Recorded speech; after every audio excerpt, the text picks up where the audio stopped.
kesempatan kali ini saya akan membahas tentang perencanaan tata letak fasilitas. Apa sih perencanaan tata letak fasilitas itu? Perencanaan tata letak dan fasilitas adalah kegiatan analisis, membentuk konsep, merancang sistem, dan mewujudkan sistem bagi produksi barang atau jasa. Perencanaan fasilitas biasa digambarkan sebagai rencana fasilitas, yaitu suatu susunan fisik seperti perlengkapan, tanah, bangunan, dan fasilitas untuk mengoptimalkan hubungan antar pekerja, aliran barang, aliran informasi, dan cara yang diperlukan untuk mencapai target produksi secara efisien, ekonomis, dan aman. Strategi tata letak atau yang disebut dengan layout bertujuan untuk mengembangkan suatu sistem produksi yang efisien dan efektif, sehingga dapat mencapai kebutuhan, kapasitas, dan kualitas dengan biaya yang paling ekonomis. Strategi ini mencakup desain atau konfigurasi dari bagian-bagian, pusat-pusat kerja, dan peralatan yang membentuk proses perubahan dari bahan mentah menjadi bahan jadi, atau merupakan pengaturan sumber daya fisik yang digunakan untuk membuat suatu produk. Pengaturan bahan, proses kerja, dan waktu agar dapat digunakan secara optimal mungkin untuk mencapai suatu tujuan perusahaan. Tujuan perusahaan tata letak antara lain, yang pertama memanfaatkan peralatan yang optimal, yang kedua penggunaan jumlah tenaga kerja yang minimum, yang ketiga aliran bahan dan produk jadi yang lancar, yang keempat kebutuhan persediaan yang rendah, yang kelima pemakaian ruang yang efisien, yang keenam ruang gerak yang cukup untuk operasional maupun pemeliharaan, yang ketujuh biaya produksi dan investasi modal yang rendah, yang kedelapan fleksibilitas yang cukup untuk menghadapi perubahan, yang kesembilan keselamatan kerja yang tinggi, yang terakhir suasana kerja yang baik. Adapun 6 kaidah dalam merencanakan tata letak adalah sebagai berikut.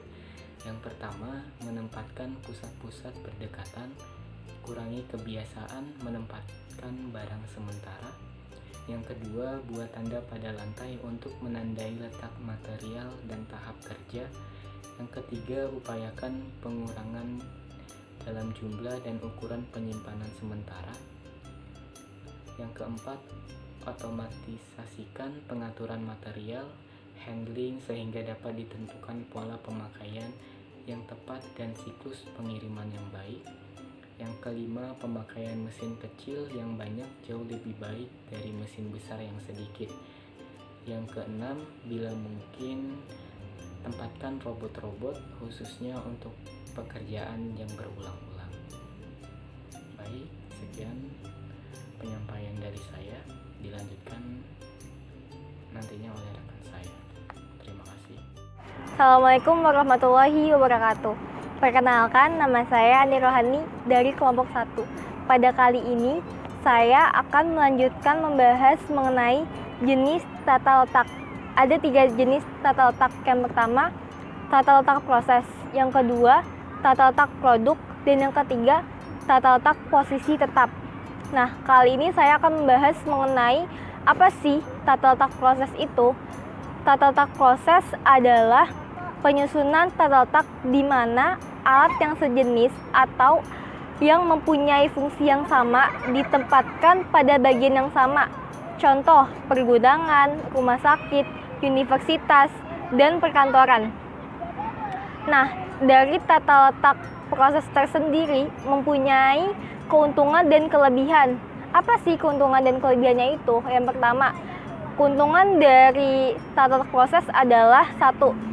Memungkinkan utilisasi alat atau mesin yang tinggi. Yang kedua, memungkinkan penggunaan alat-alat atau mesin-mesin yang multiguna sehingga dapat dengan cepat mengikuti perubahan jenis produksi.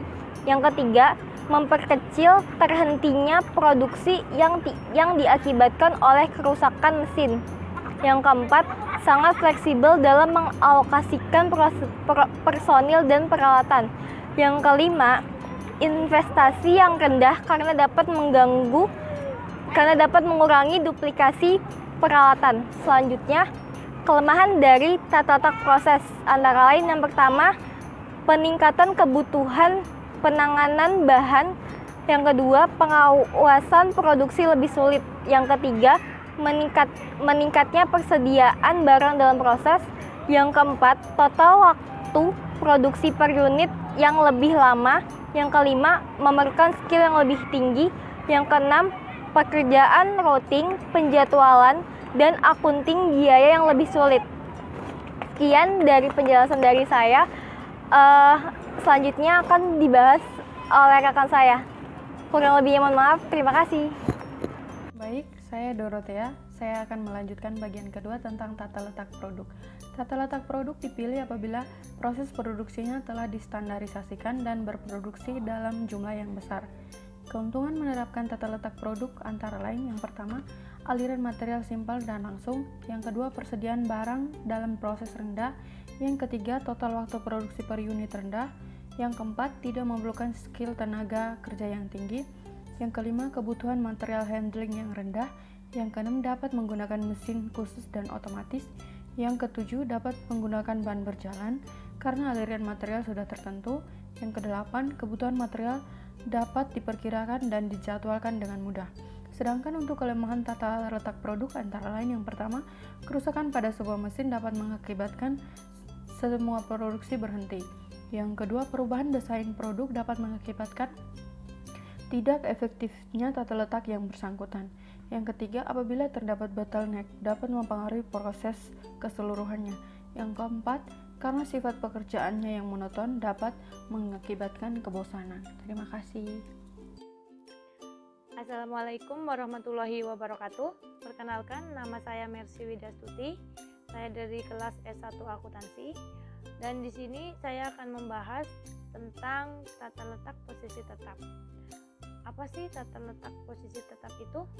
Yaitu diperlukan apabila ukuran, bentuk, atau klasifikasi lainnya yang menyebabkan produknya tidak bisa dipindahkan, melainkan peralatan dan tenaga kerja yang menghampiri produk tersebut. Nah, contohnya adalah satu, pembuatan kapal laut; yang kedua, pembuatan pesawat terbang; yang ketiga adalah pembuatan lokomotif, dan juga proyek konstruksi yang besar, serta barang yang harus dirakit atau diuji di tempat yang sama. Nah, keuntungan dari tata letak posisi tetap adalah satu, berkurangnya gerakan material; yang kedua adalah adanya kesempatan untuk pengayaan tugas; yang ketiga adalah sangat fleksibel, dapat mengakomodasi perubahan desain dalam produk dan juga bauran produk serta volume produksi; yang keempat adalah dapat memberikan kebanggaan kepada pekerja karena ia telah menyelesaikan seluruh pekerjaannya.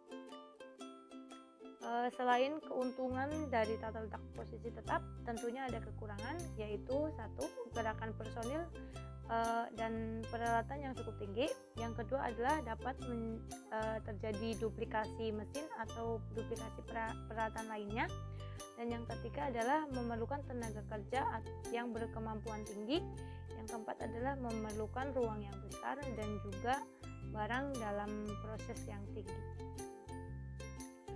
Ada beberapa perangkat lunak yang dapat digunakan dalam penyusunan tata letak posisi tetap, yaitu 1. Craft, 2. Kovat, 3. Planet, 4 adalah Corelab, yang kelima adalah Aldep.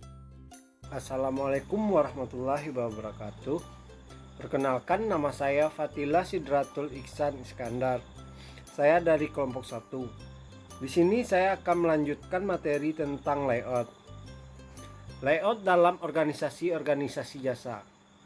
Bank, restoran, rumah sakit, dan kantor-kantor juga menghadapi banyak masalah layout yang sama seperti pada perusahaan-perusahaan manufacturing. Bagi hampir seluruh bagian, metode-metode layout yang sama dapat digunakan. Di samping aliran beban antara departemen, analisa harus mempertimbangkan pergerakan karyawan lain dan pergerakan kertas kerja. Sebagai contoh, dalam kasus di restoran, perpindahan bahan mentah menuju tempat pemprosesan seperti lemari es, kompor, oven, dan lain-lainnya menuju pergerakan produk akhir ke pelanggan. Keseimbangan lini atau lini balance. Perencanaan dan penyusunan layout harus memperhatikan masalah keseimbangan lini. Masalah keseimbangan aliran proses produksi ini berarti adanya keseimbangan atau persamaan kapasitas atau keluaran dari setiap tahap operasi dalam suatu runtutan lini. Bila terjadi keseimbangan antara kapasitas suatu tahap operasi dengan tahap operasi berikutnya, maka proses produksi dapat diterapkan dan berjalan lancar. Bila keseimbangan tidak dijaga, keluaran maksimum yang mungkin dicapai untuk lini tersebut akan ditentukan oleh operasi yang paling lambat. Ketidakseimbangan lini akan mengakibatkan penumpukan barang-barang dalam proses pada suatu bagian operasi dan di lain pihak pengangguran pada bagian-bagian operasi lainnya. Metode-metode deterministik ada dua jenis. Pertama, metode penyeimbangan praktikal. Yang kedua adalah teknik-teknik penyeimbangan bantuan. Terima kasih.